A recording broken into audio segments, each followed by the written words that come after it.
washabiki wote wa Akili Maisha TV, tushikamane kwa pamoja kwa kuijenga Akili Maisha TV, kwa kunyanyua kipaji cha kufikiria, cha kufanya.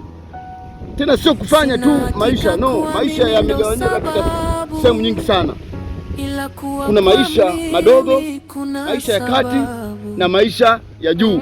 Maisha yote kila mmoja anatakiwa atambue namna ya kuishi.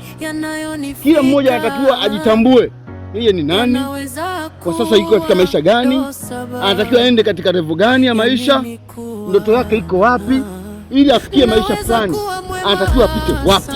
Kuna njia nyingi za kufanya, kuna njia nyingi za kupita, kuna vitu vingi vya kuzingatia katika kufika kwenye malengo. Hivyo naomba kama hujasubscribe, basi subscribe Akili Maisha TV, share, like, comment, ili mradi kila mmoja iweze kumfikia na aweze kuungamana na sisi katika kuijenga Akili Maisha TV.